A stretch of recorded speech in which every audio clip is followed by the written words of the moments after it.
नमस्कार, news state Madhya Pradesh Chhattisgarh में आपका स्वागत है। मैं हूं आपके साथ लोकेंद्र त्यागी। आपके मुद्दे में बात करेंगे पेट्रोल डीजल की कीमतों में आई कमी और उस पर हो रही सियासत की।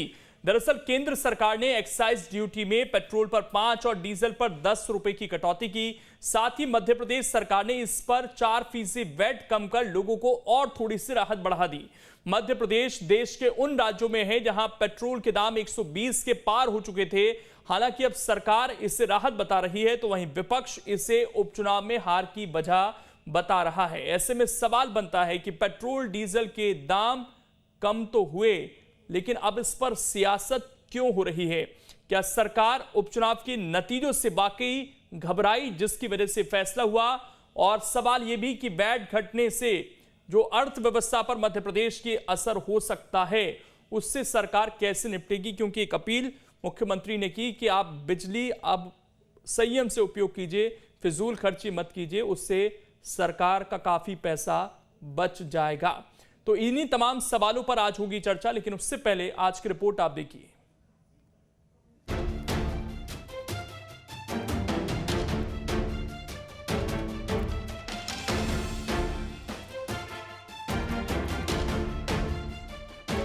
केंद्र सरकार ने दिवाली से एक दिन पहले देश की जनता को बड़ी राहत देते हुए एक्साइज ड्यूटी में पेट्रोल पर 5 और डीजल पर 10 रुपए की कटौती की, जिसका असर अब देश भर में दिखने लगा है। मध्य प्रदेश सरकार ने भी पेट्रोल डीजल पर 4% वैट घटाकर जनता को महंगाई से राहत दी। साथ ही शिवराज ने जनता से कटौती पर होने वाले नुकसान की जानकारी दी और लोगों से बिजली बचाकर सरकार की मदद करने की अपील की है। कल ही जनता को बहुत बड़ी राहत दी है, पहले प्रधानमंत्री जी ने दी डीजल और पेट्रोल पे। तो आपको तो ऊपर से लगा ही नहीं होगा, हो गया यार। फिर मामा ने भी तय किया 7 रुपया डीजल और 7 रुपया पेट्रोल और सस्ता करेंगे। 17 रुपया लीटर का फायदा हुआ है, लेकिन फटका कितना बड़ा लगा है पता है आपको? 4,400 करोड़ का लगा है प्रदेश की सरकार को। अब भैया थोड़ा बहुत ऐसी मदद कर दो कि 1,000-2,000 करोड़ बिजली में बचा ले हम। सरकार के इस फैसले से एक तरफ लोगों में खुशी है, तो वहीं दूसरी तरफ इस पर सियासत भी शुरू हो गई है। मध्य प्रदेश के पूर्व मुख्यमंत्री दिग्विजय सिंह ने सरकार पर ट्वीट करते हुए निशाना साधा। दिग्विजय सिंह ने ट्वीट करते हुए लिखा, अगर मोदी जी वाकई में पेट्रोल डीजल के भाव कम कर जनता को राहत देना चाहते हैं, तो जो सेंट्रल एक्साइज ड्यूटी कांग्रेस शासन 2014 में थी उतना ही कर दें। पेट्रोल डीजल 18 रुपए प्रति लीटर और कम हो जाएगा। हो सकता है यूपी में चुनाव हार गए तो मोदी जी 2014 की दर कर देंगे। बहरहाल मध्य प्रदेश में केंद्र के एक्साइज और प्रदेश सरकार के वैट घटाने के बाद पेट्रोल 11 रुपए 97 पैसे और डीजल 16 रुपए 95 पैसे प्रति लीटर सस्ता हो गया है। हालांकि जानकारों का कहना है कि सरकार के इस फैसले से जनता को थोड़ी राहत तो मिली है, लेकिन जिस रफ्तार से पेट्रोल डीजल के दाम बढ़े उसके अनुसार इसे बड़ी राहत नहीं कहा जा सकता। Team news state. और चर्चा करने के लिए 3 खास मेहमान इस वक्त हमारे साथ जुड़ गए हैं। परिचय आपका सबसे पहले करा देता हूं। जयंत वर्मा जी हैं, वरिष्ठ पत्रकार हैं। डॉक्टर दिव्या गुप्ता जी हैं, प्रवक्ता हैं बीजेपी की। और अब्बास हफीज जी हैं, प्रवक्ता हैं कांग्रेस के। आप तीनों का बहुत बहुत स्वागत। सबसे पहले दिव्या जी, एक राहत तो मिली है लोगों को, लेकिन कांग्रेस पार्टी कह रही है कि 2014 वाली स्थिति में क्यों नहीं ला देते आप स्थिति, ताकि और राहत मिल जाए लोगों को। कांग्रेस पार्टी को विलाप करने की आदत हो गई है लोकेंद्र जी। क्या होता है कि ये है तो ये क्यों है और ये नहीं है तो ये क्यों नहीं है, और तो हर समय उनका काम भी है, वो विपक्ष में है, मैं उन पर तरस खाती हूँ। वो करे भी क्या, उनके हाथ में और है भी क्या। तो खैर कोई बात नहीं, ये उनका विषय है। लेकिन मैं भारत सरकार ने जो निर्णय लिया है, माननीय प्रधानमंत्री जी ने निर्णय लिया है, उसका तहे दिल से स्वागत करती हूँ। और उसके बाद माननीय शिवराज सिंह जी ने जो और एक नई सौगात दी है, उसके लिए भी बहुत बहुत धन्यवाद उनका। और जनता में राहत है, जनता में बहुत एक खुशी की लहर है। कल आपने सारा टीवी में सब लोगों की राहत की भी जितने हैं टेस्टिमोनियल्स वो देखे होंगे। तो वो ये सारा का सारा जो जनता है वो बहुत खुश है। लेकिन कांग्रेस को विलाप करने की अब आदत सी हो गई है, और मुझे उसका लगता है कि मुझे सीरियसली लेना भी नहीं चाहिए। और माननीय दिग्विजय सिंह जी का तो क्या होता है, एक आएंगे बीच में फुलझड़ी छोड़ के चलते बनेंगे, और उसका तो कोई मुझे लगता है कोई वैल्यू इससे नहीं, क्योंकि वो इस बीच में भूल गए कि 2 साल का जो कोविड का एक काल था, अंतराल था, उससे सरकार को किस तरह से निपटना चाहिए। कहने में क्या जा रहा है कि 14% कर दीजिए। आपने तो कमलनाथ सरकार ने बहुत पहले वादा करा था कि हम आते ही 5-5, 6-6 रुपए कम कर देंगे वगैरह वगैरह, जबकि आते उल्टा उन्होंने बढ़ा दिया था। तो अगर आपको ध्यान हो तो जैसी सरकार ने शपथ ली थी, अगले ही दिन उनके पेट्रोल डीजल के दाम बढ़ गए थे और उन्होंने 5% शायद इंक्रीज कर दिया था। तो ये वो समा भी है और ये लोग वो भी है जो शगुफे छोड़ते रहते। उन शगुफों को सीरियसली बिल्कुल नहीं लेना चाहिए और मुझे लगता है कि हमको सिर्फ एक धन्यवाद प्रस्ताव पारित करना चाहिए इस बात का कि सरकार ने इतना साहसिक कदम उठाया है, जब सब पर एक लोड भी आने वाला है, ये पता है, जैसे माननीय शिवराज जी ने कहा, लेकिन उसके बावजूद जो जन उपयोगी अगर बात है तो संदेश जाना चाहिए, पॉजिटिव संदेश जा रहा है। इसके लिए दोनों सरकारों को, माननीय मोदी जी को भी और शिवराज जी को भी बहुत बहुत धन्यवाद और बहुत बहुत बधाई। लेकिन इसे दूसरी तरीके से क्यों ना देखा जाए, क्योंकि ये तो लगातार मांग हो रही थी कि जब तेल के दाम कम थे तब सरकार ने खूब अपना खजाना भरा है इसी तेल से, इसी टैक्स से, और जब रेट बढ़ने शुरू हुए तो ये तो स्वाभाविक था कि उसे कम करे सरकार। लोकेन जी, मैं जैसा फिर आपसे कहा है कि पहले तो हम इस चीज को, सिनेरियो को पूरा का पूरा समझते हैं।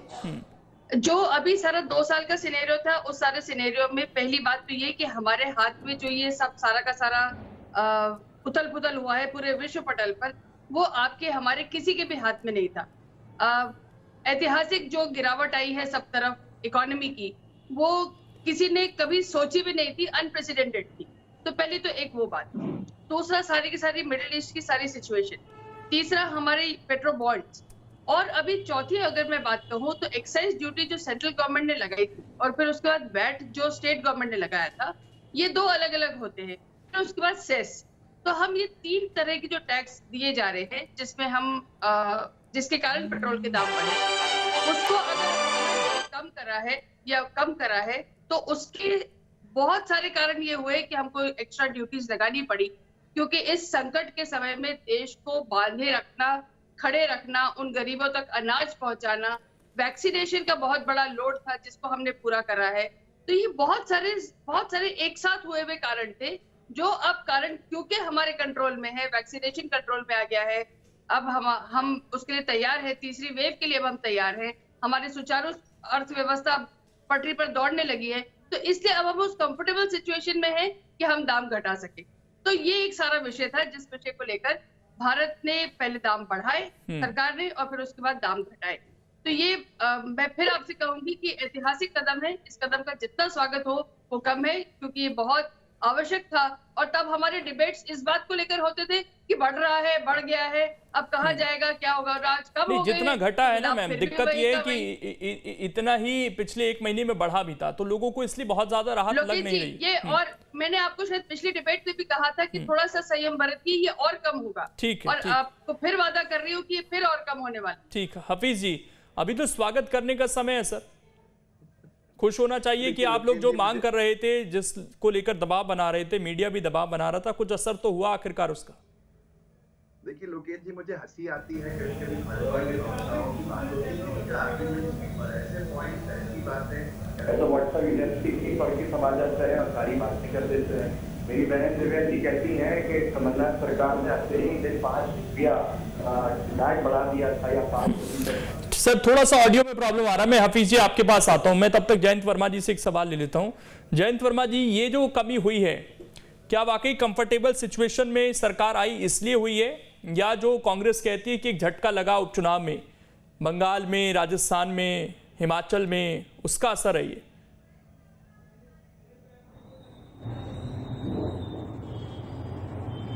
देखिए लोकेश जी, असल में लेकिन ये पूरा का पूरा जो ये तो बहुत दिन से मांग चल रही थी कि पेट्रोल के दाम इतने तेजी से बढ़ रहे हैं और मोदी जी का जो सेकंड टर्म कंप्लीट होगा तब तक हो सकता है 200 पहुंच जाए।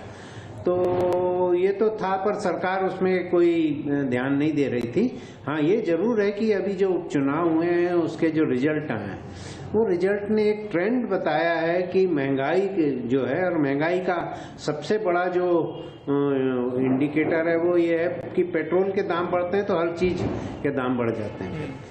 तो ट्रांसपोर्ट के दाम बढ़ते हैं, सब्जियों के दाम, अनाज के दाम, हर चीज के दाम बढ़ते हैं। तो उसके कारण ये महंगाई जो बढ़ रही थी तो वो उसका असर भारतीय जनता पार्टी की जो छवि है उस पर पड़ा और शिकस्त हुई उनको चुनाव, और उसी के कारण ये एकदम से कम किया है। परंतु जो कम किया है उससे आम जनता को उतनी राहत मिलेगी ऐसा नहीं लग रहा है, क्योंकि अभी भी 100 रुपये से ज़्यादा है। वो दमन दीव में और उत्तर प्रदेश में तो 100 से कम चल रहा है। अब उत्तर प्रदेश में तो खैर चुनाव होना है तो वहाँ तो कम रखेंगे ही, वो अपना वैट भी उन्होंने कम किया है, परंतु मध्य प्रदेश में अभी भी 100 से कम नहीं हुआ है और 100 रुपया ही बहुत ज़्यादा है।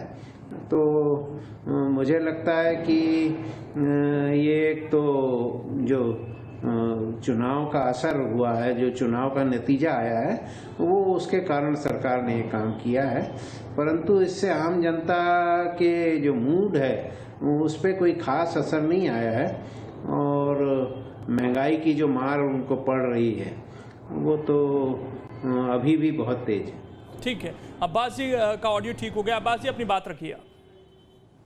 देखिए लोकेश जी, मुझे हंसी आती है, बहुत हास्यास्पद हो जाती हैं ये बातें जो भाजपा के नेता, भाजपा के प्रवक्ता अपने डिफेंस के अंदर इस तरह के पॉइंट उठाते हैं। ये तथ्यों से बहुत दूर होते हैं। हमारी बहन दिव्या जी ने कहा कमलनाथ सरकार बनी और अगले ही दिन रेट बढ़ा दिए, 5% वैट बढ़ाया, 5 रुपया बढ़ाया, जो भी उन्होंने कहा। ये इनको जानकारी देना चाहता हूं कि तकरीबन सरकार बने हुए 1 साल पूरा हो रहा था और उस दौरान पूरी बाढ़ आ गई थी, और बाढ़ जो इलाकों में आई थी जालपुर के आगे पूरे डैम के मामले के अंदर, वहां पर केंद्रीय सरकार से एड नहीं मिलने की वजह से 4,500 करोड़ का जो नुकसान था उसके लिए एक टेम्पररी एडजस्टमेंट किया गया था। लेकिन खैर वो विषय अलग हो जाता है। आज सबसे बड़ी बात यह है, ऑयल बॉन्ड की बात करते हैं। अरे ऑयल बॉन्ड का आपने अभी तक जो पेमेंट किया है वो ये जानते हैं कितना किया है इन्होंने पेमेंट? ऑयल बॉन्ड का इन्होंने पेमेंट किया है पिछले 7 सालों के अंदर कुल 3500 करोड़ रुपया, और इन्होंने कमाया जो है पेट्रोल की कीमतों पे वो कमाया है 22 लाख करोड़ रुपया। क्यों ऑयल बॉन्ड का हवाला देते हैं आप? 22 लाख करोड़ रुपया कमा लेते हैं जनता की जेब से एक्स्ट्रा जो टैक्सेशन के जरिए, और उसके बाद आप कहते हैं कि ऑयल बॉन्ड्स की वजह से महंगाई बढ़ानी पड़ती है। 3500 करोड़ और 22 लाख करोड़ में कोई अंतर है या नहीं है? ये तथ्य है। अब तथ्यों में बात नहीं की जाएगी तो अलग हो जाती है। दिग्विजय सिंह जी ने जो बात कही, लेकिन ऑयल बॉन्ड के बारे में ये भी कहा जाता है कि 70,000 करोड़ इस पर ब्याज भी जा चुका है अब तक, इस तरह की भी डिटेल्स। पेट्रोल बॉन्ड्स जो बनाए गए, सिर्फ 3500 करोड़ रुपया बीजेपी की सरकार ने 7 साल में दिया है। ये तो मूल है, जो ब्याज जा रहा है बनाया गया था वो उस दौरान बनाया गया था यूपीए कांग्रेस की सरकार के अंदर, जिस वक्त रेट्स को नियंत्रित करने की जरूरत थी, नहीं तो 120-130 रुपए तभी पहुंच जाता कीमतें। अब आज विषय यह है कि आधे रेट में क्रूड ऑयल खरीदते हैं और डबल रेट के अंदर पेट्रोल डीजल बेचते हैं। सेंट्रल एक्साइज ड्यूटी में बात कर लीजिए।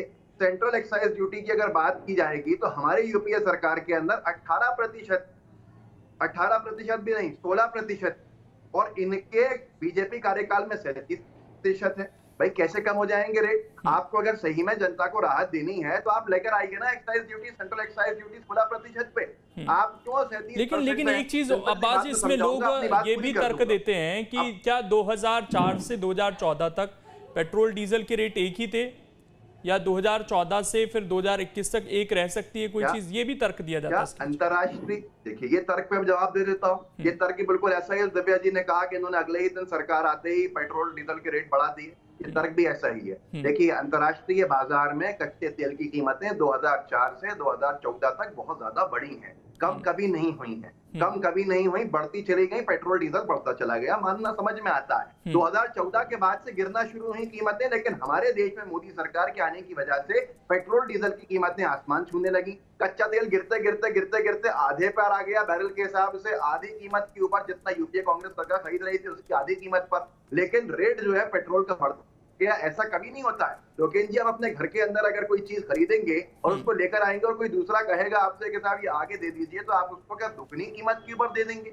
नहीं देंगे, एक नॉमिनल प्रॉफिट के ऊपर देंगे। अगर आप कम में लाए कम में देंगे, अगर आप ज्यादा में लाए ज्यादा में देंगे। अब यहाँ पर यही विषय सबसे बड़ा है। सबसे बड़ी बात यह है कि आप अगर पेट्रोल डीजल को 130-150 कर देते तो क्या आज जनता को आप कहते 110 रुपया करके कि बहुत अच्छी बात है, तबाही है अपनी?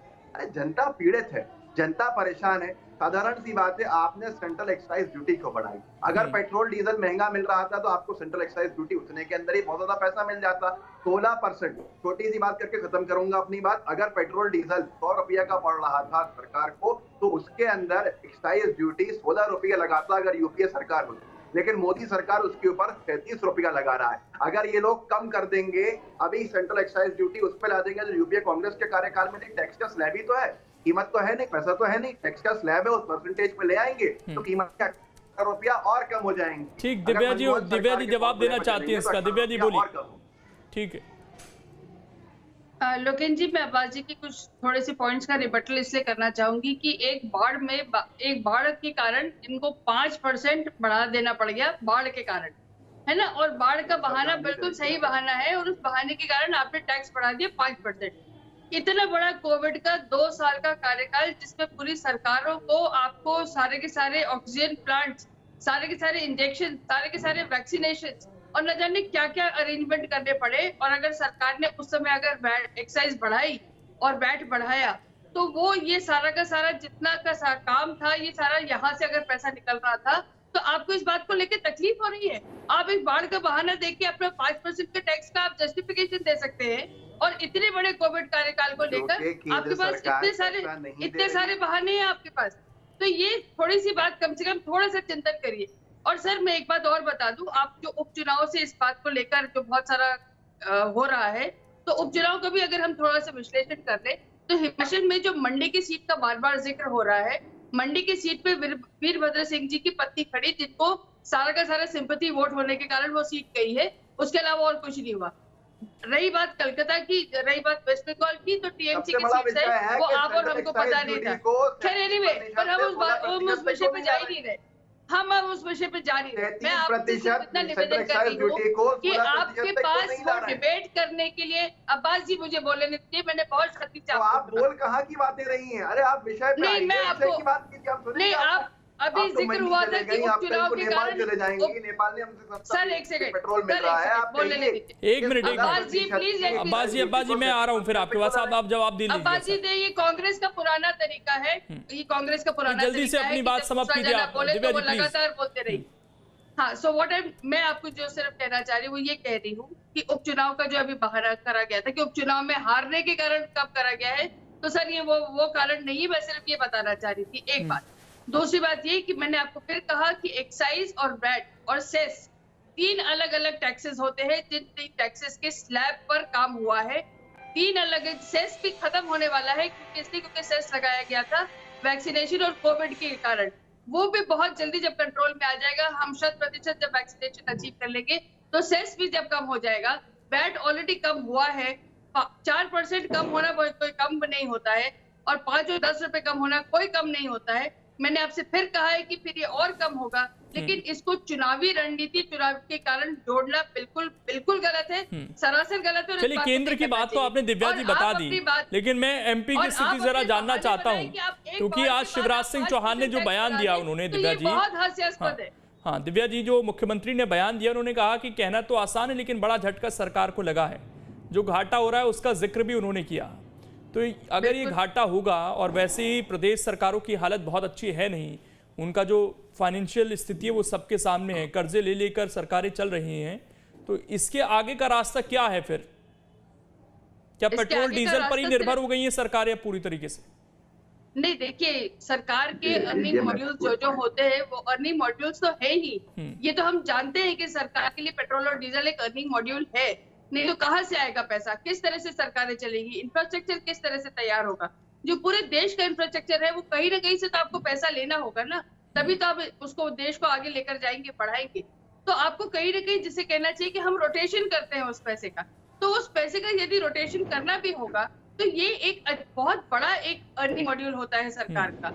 अब इसमें से यदि आप पैसा हटा रहे हैं तो कहीं ना कहीं उसको कंपनसेशन भी करना पड़ेगा। जैसे कि अभी माननीय शिवराज जी ने एक जनता के साथ अपील करी कि आप अभी अगर इलेक्ट्रिसिटी का थोड़ा सा कंजम्पशन कम करेंगे तो हो सकता है कि सरकार के इतने पैसे, बहुत छोटी बात है, बहुत छोटा सा हमारे लिए एक प्रयास होगा कि हम अपनी एक्स्ट्रा लाइट्स थोड़ी सी बंद कर दिया करा करें, एक्स्ट्रा कमरों में हमने पंखे लाइटें ऑन करके घूमते फिरते रहते। एक बहुत छोटा सा प्रयास होगा जो सरकार की मदद कर देगा। क्या बुराई है इसमें? क्यों ना हम एकजुट एक मिलकर इस तरह के कुछ प्रयास कर सके। तो अगर हम सम्मिलित होकर इस तरह का प्रयास करेंगे तो आप इमेजिन कर सकते हैं कि सरकार के पास कितना पैसा वापस आ जाएगा। और इस चीज के लिए भी शायद सरकार जिम्मेदार है। जिस तरह के कॉन्ट्रैक्ट हुए हैं प्राइवेट लोगों से, सरकार को बिजली पर घाटा सहन करना पड़ रहा है वहां पर। नहीं, सरकार को बिजली का घाटा इसलिए नहीं कर रहा है क्योंकि प्राइवेट लोगों से कॉन्ट्रैक्ट हुए। सरकार को बिजली का घाटा इससे हो रहा है क्योंकि हमारी जो जन मानसिकता है, जो हम लोग बराबर उस चीज को लेके बैलेंस नहीं कर पाते हैं, उसके कारण सरकार को घाटा हुआ है। उस घाटे के कारण अगर हम वर्ग के थोड़ा सा अगर उसको बचा के रख लेंगे, तो एक घर के बड़े ने अगर लीडर ने ये आपसे अपील कर ली, तो ये बहुत अच्छी अपील है। मुझे लगता है स्वागत होना चाहिए इसका, और हम सबको मिलके साथ मिलके इसके लिए आगे बढ़ना चाहिए। क्या बुराई है इसमें? जयंत वर्मा जी, अब यहाँ से विरोध करने से ज्यादा फायदा है कांग्रेस को, या अपने राज्यों में कुछ छूट देने से ज्यादा फायदा है? क्योंकि कांग्रेस शासित राज्यों में छूट नहीं मिली है सर।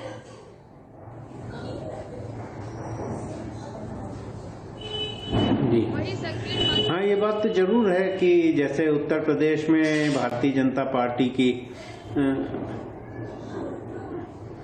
बोलिए जयंत वर्मा। भारतीय जनता पार्टी की सरकार ने वैट में कम रखा है, तो वहाँ तो अभी 100 रुपए से कम पेट्रोल 100 रुपए से कम चल रहा है वहाँ। और तो यहाँ पे जैसे छत्तीसगढ़ है, पर अब यह है कि सरकार की जो रेवेन्यू है वो रेवेन्यू शराब में और पेट्रोल में इसी से आ रही है, और सारे खर्चे जो हैं वो लगभग इसी में निपटते हैं। बाकी तो यह है, तो अब इनको भी कुछ करना चाहिए।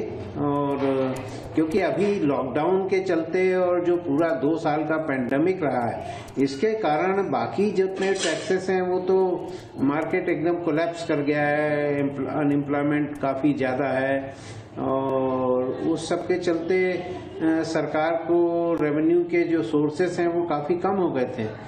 तो ये है, पर हाँ, कांग्रेस की सरकार यदि कांग्रेस में कह रहा है कि भाई हम कम करेंगे, तो सेंट्रल गवर्नमेंट जो एक्साइज ड्यूटी कम कर रही है, तो प्रोपोर्शनेटली यहाँ पे स्टेट में भी कम होना चाहिए, और कम से कम 100 रुपए से तो कम पेट्रोल होना ही चाहिए। ठीक, हफीज जी, आखिरी सवाल। कांग्रेस जहां जहां सरकार चला रही है, राजस्थान में तो सबसे ज्यादा बैट लगता है, वहां पर भी कुछ छूट दे दी जाए?